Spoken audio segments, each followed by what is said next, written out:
Welcome to Mindful Leadership, Transforming Lives, with your host, Singh. This is where leadership meets purpose, presence, and passion. In today's fast paced, high pressure world, we face a leadership crisis. Too often, teams are led by managers who lack empathy, clarity, and vision, leaving individuals uninspired, disconnected, and undervalued. But it doesn't have to be this way. Great leadership isn't born, it's built. The end game: empower your leadership, inspire the world. Every week, join me, your host Singh, as we tackle the gaps in leadership and life coaching head on, learning how mindfulness, emotional intelligence, and compassion can redefine success. This isn't just another podcast, it's a mission to fill the void left by ineffective leadership. And it's not just about leadership in business. Life coaching for leaders and new executives is at heart of this journey. Ready to rise above the noise and lead with clarity, purpose, and impact? Join a global movement dedicated to reshaping the future of leadership one mindful moment at a time. Let's begin. Welcome back to another episode of Mindful Leadership Podcast on the Transformation Network. The podcast where we turn your stress into strategy, overthinking into clarity, and overwhelm into momentum. I'm your host, Singh, the leadership coach who has watched a generation of brilliant people get quietly defeated, not by their competition, but by their notification. Put the phone face down where you can't see it light up right now, and that's part of today's lesson. And let's spend next 28 minutes together. So let's begin. Today, I want to open with a picture. I want you to tell me whether you have lived inside this particular picture. A leader I worked with, Elena, starts her day at 7:40 in the morning. Before the second sip of coffee, one thing happens. A project slips a day.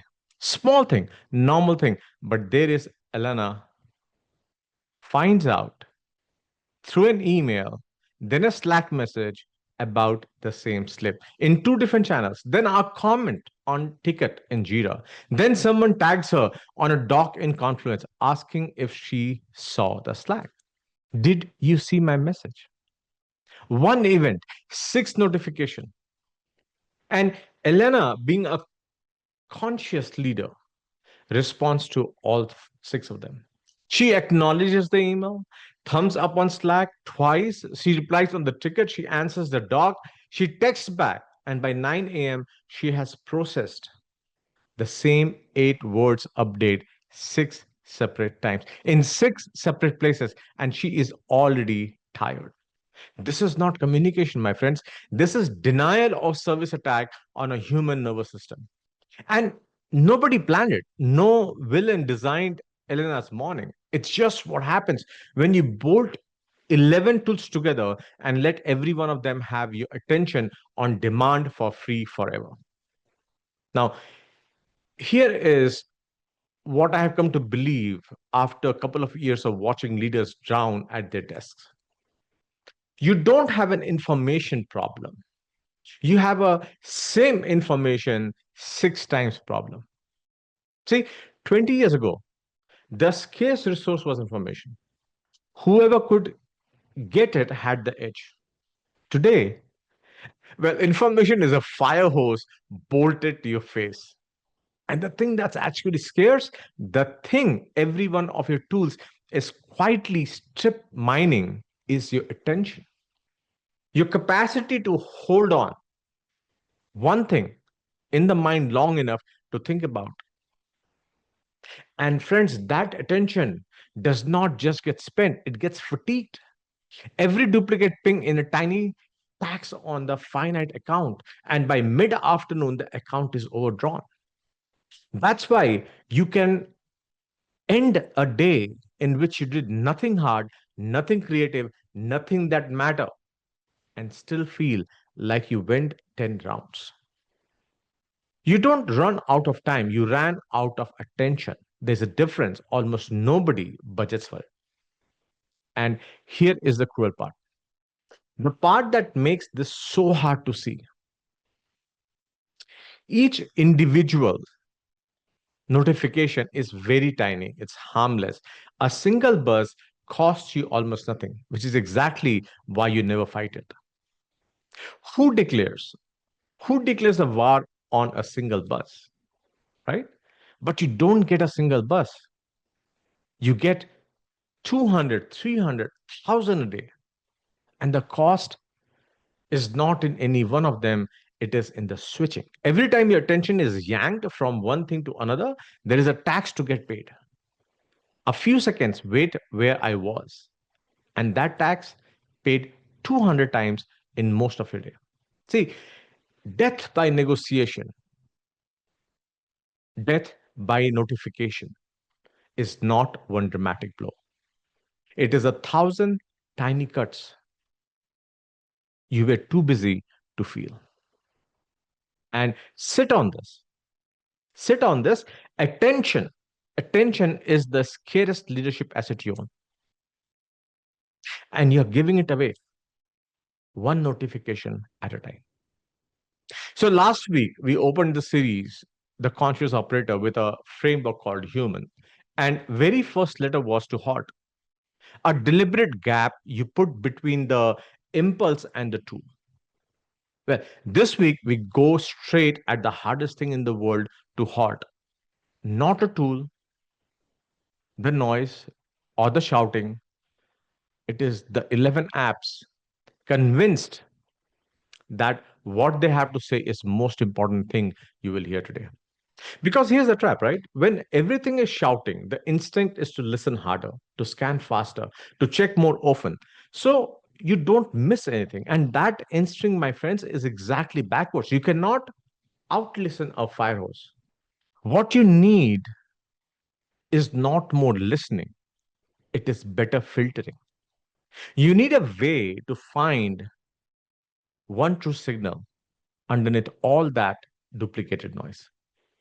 So, today we are going to talk about another model that very easy to adopt. It is called Sonar, SONAR. Silence, observe, name, automate, reclaim. So, Sonar does not work by making more noise. It works by going quiet, sending out one clean pulse and listening what actually returns. That's the whole art of leading in a loud word. So let me take you through it. Now, before the first letter, let me name the thing underneath all of this. There are two ways to sit inside the noise. The first is a flooded operator. The flooded operator treats everything, every ping as a signal. Every red batch is an emergency. Every tag is a summon. They are in their own minds being responsive, but what they are actually doing is letting 11 different tools take turns deciding what they think about next. Their attention is not theirs anymore. It belongs to whoever pinged last. That was Elena. That was Elena. Now, the second is the tuned operator. Same 11 tools, same fire hose, but the tuned operator has a filter between the noise and their nervous system. They decide what deserves attention instead of letting the loudest batch decide for them. They miss the fake emergencies and catch the real ones because they can finally tell the difference. The difference between them is not discipline, it is not willpower. It is five moves, and let me walk you through them. And by the way, before I do that, let me answer the fear I can already hear because it is the thing that keeps most of you flooded.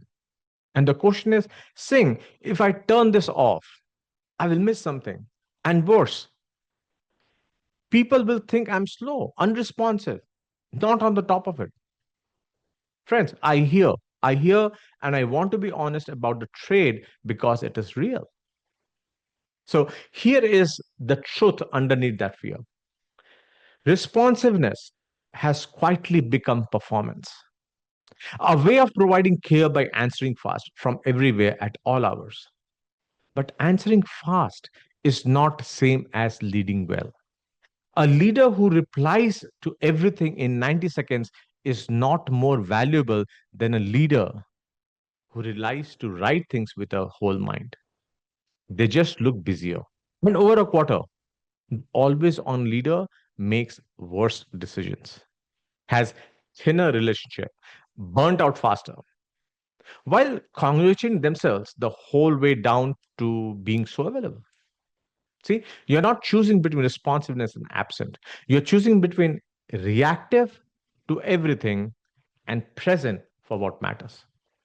Only one of those is leader. So the first letter is silence in sonar. And it is the move that makes every other move possible because you cannot filter a signal you are still flinching at. So every notification you have ever allowed is a standing invitation for a piece of software to interrupt your one human mind on its schedule, not yours. And most of us said yes to all of them once, years ago, but they never revisited it. Your phone is running a decade of permissions you don't remember granting. Now, to silence the pings is to take back the one setting that matters most. Who gets to interrupt you and when? Not all of it. You don't go off grid. You just stop letting a food delivery app and a project management tool have the same access to your attention as your children. I worked with an executive, Tom, head of operations, always frazzles, always a half beat behind in every meeting because his mind was on the phone buzzing in his pocket. So I asked him how many apps could send him notification. He guessed 12. So he said, okay, let's count. And we counted. It was 56. 56 different pieces of software had a standing key to his focus.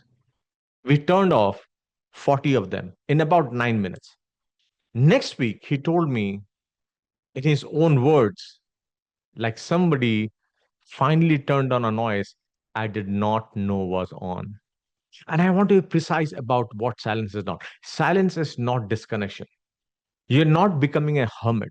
You're not abandoning your team. You're simply moving from a world where everything can interrupt to a world where you decide what can. The information is all still there, waiting in the app whenever you choose to get to it.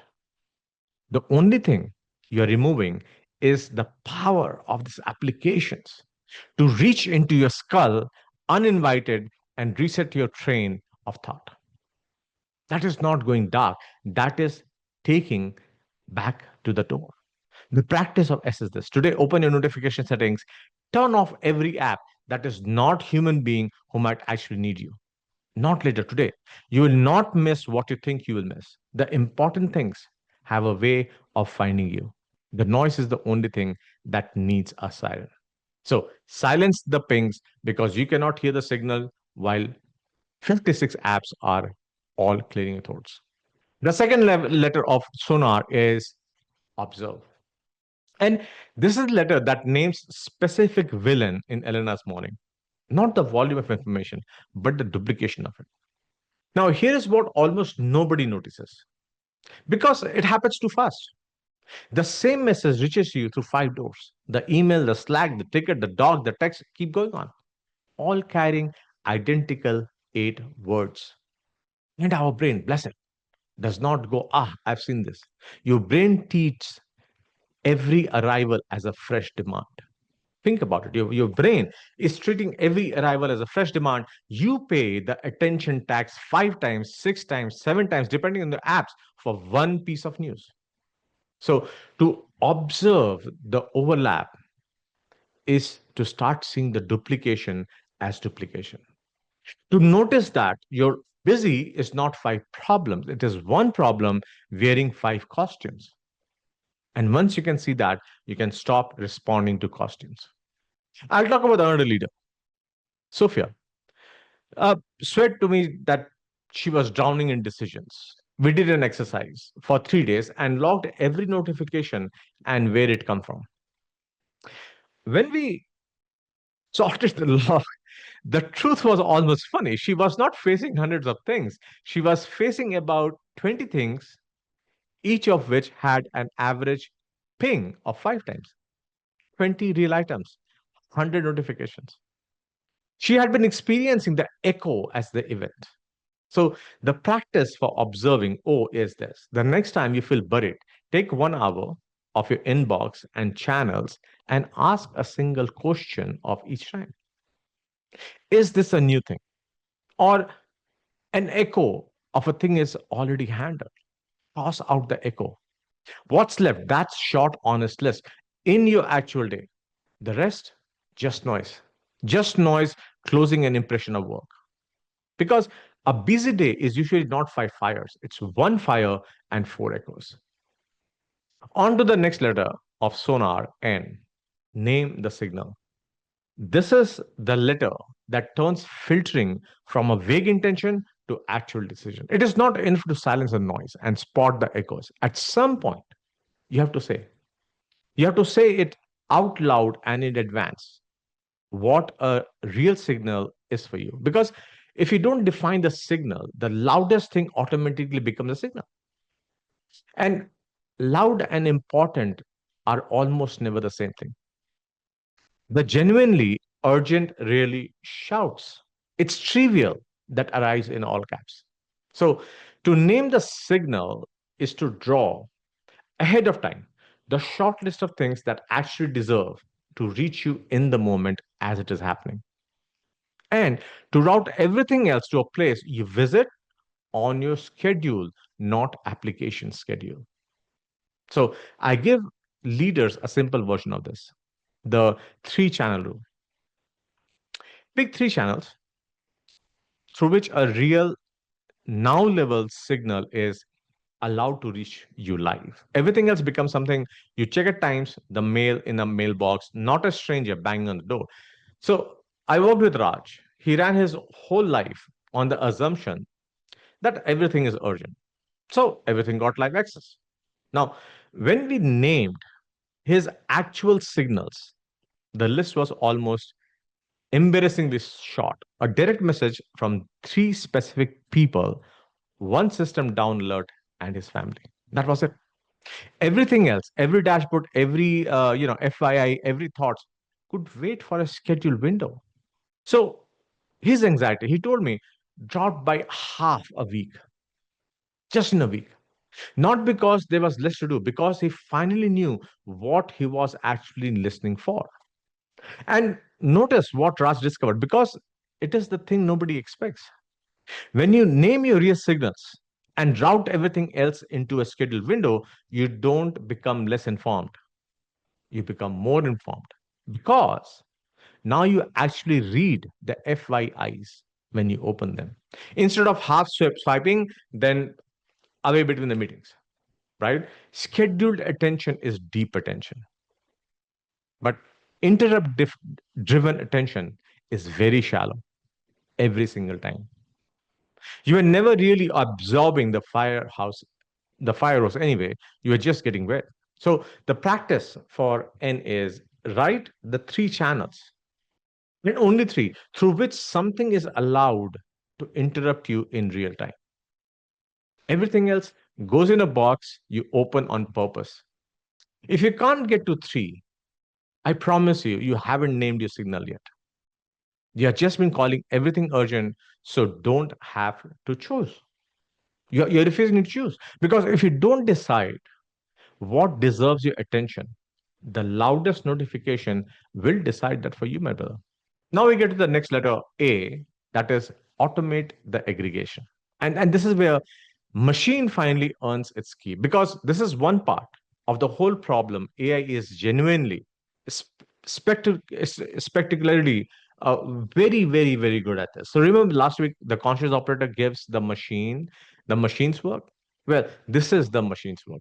Shifting a fire hose, collapsing duplicates, summarizing 40 messages into four lines, watching six tools at once, and handling you the one thing that actually needs a human. A machine will do that tirelessly at 3 in the morning without getting tired or resentful. You should not be the human duplication engine for your own tool stack. That is a job for silicon. I'll be honest with you about my own setup because I practice this. I have built automations that sit quietly across my tools. My chat, my tickets, my docs, and every hour they aggregate everything that came in. strip out the duplicates, and hand me one clean digest. One, instead of me visiting 15 apps and paying the attention tax 15 times. Now, the machine visits the 15 apps and pays nothing. And I get to read just one page. The tools still shout. I just don't hear them anymore. I hear the summary. And if you want to get more information about it, you can go to www.theseamlessmethod.com. And then think about what inwards, the default arrangement. The one you are like living in right now is that you serve your tools. You go to them, you check them, you tend them all day, like a shift worker minding 11 machines that each ring a bell when they want. But the automating the aggregation flips it. Now the tools serve you. They report to a machine. The machine reports to you once an hour, and you have gone from being the operator on the floor to being the person the floor reports up to. That is not a productivity hack. That is a change in who works for whom. And it is available to you this week without writing a line of code, just by putting a summarizer between you and the loudest channel in your life. I worked with a solopreneur recently. Nadia did a simple version with no engineering at all, just a habit. Instead of living inside her channel all day, she had the machine summarize each thread before she opened it. So we walked into every conversation already knowing the signal. Same information, a tenth of attention spent getting to it, and all that reclaimed attention went where it belongs, into the actual thinking you should be doing. So the practice for A is take one channel that floods you worst this week, put a machine between you and your attention. So put a machine between the tool and your attention. Now, even just giving and having an AI summarize the thread before you dive in, let the machine wade into the noise. So you can walk into the signal. Because being the human filter for your own fire hose is not diligence. It is machine's job. It's a machine job that you have already subscribed to. Okay, so the fifth letter and the last one is to reclaim the room. And this is one that turns a productivity tactic into act of leadership. Because here is the point of all of this. You do not silence the noise. You do not silence the noise so you can cram in more tasks. You silence the noise so you can be fully present for the few things that actually require a human being. See, the reclaimed attention is not meant to be respent on more inputs. It is meant to be poured into room you're actually in. Think about what the noise steals. Not just your focus, it steals your presence. The leader who is half checking a phone in a one on one is not saving time. They're quietly telling the person across from them that a notification might matter more than they do. And believe me, people feel that. They always feel it. You think you are being subtle, glancing down, they know exactly where your attention went. And a little bit of their trust goes with it. Every time you do it, you're drowning their trust. So the attention you protect from your apps is exact attention you get to give to your people. That trade is the whole game. Talking about Alana, bring her back that I started with the show. She silenced the pings, observed the overlap, named the three signals, and automated the aggregation. And the thing that she told me at end of the month had nothing to do with productivity. She said, Sing, the first time in 2 years, I was fully in my daughter's recite, not halfway, all the way in. Because for once, nothing in my pocket was allowed to shout. So the practice for R, the practice for R is take the attention you reclaim this week, spend it deliberately on one thing that deserves your whole self. One conversation, one decision, one person, with every device silenced. Protect the room. Then be all the way in it. Because attention you refuse to give your apps is the exact attention you get to give to the people who actually matter. Right. So here's the reframe. I want to live you with. In a world engineered to shout at you, calm is not personality trait, it is leadership skill. And it is a built thing. You don't find focus lying around. You construct it on purpose by deciding what gets to reach you and what does not. See, the question was never, how do I keep up with all of it? You can't. It's a fire hose. It was designed to be unkeep up with able. That's a new word. The real question is, what am I actually listening for? And how do I quiet everything that isn't there? That's the work. Silence, observe, name, automate, and reclaim. Five moves between you and the noise. So now here's the deeper thing. Silencing the noise is only half the work. The other half is knowing what you were training to hear in the first place. Because most leaders don't just have a noise problem, they have a signal problem. They are never precisely named that matters.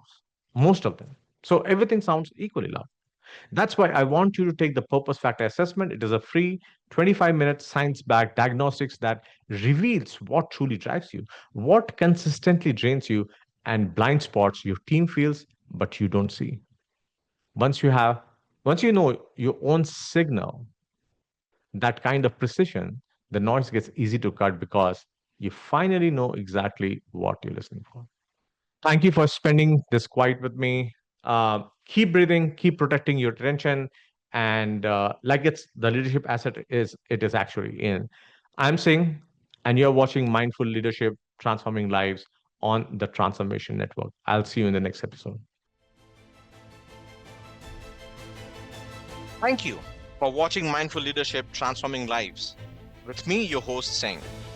We are honored to have you join us on this journey to explore the transformative power of mindfulness, emotional intelligence, and authentic leadership. Tune in every week on transformationtalkradio.com at noon Pacific on Tuesdays, where we will continue to explore how mindful leadership can create a ripple effect of positive changes in your life and lives of those you influence. This show is dedicated to helping you lead with purpose, presence, and passion. Whether you're navigating the complexities of business, building strong connection with your team, or striving to make a meaningful impact in the world around you. To learn more about the show, access additional resources, or dive deeper, visit singpowerupcoach.com. Remember, leadership isn't just about what you do, it's about who you are. Let's continue to transform lives together, one mindful moment at a time. See you next week.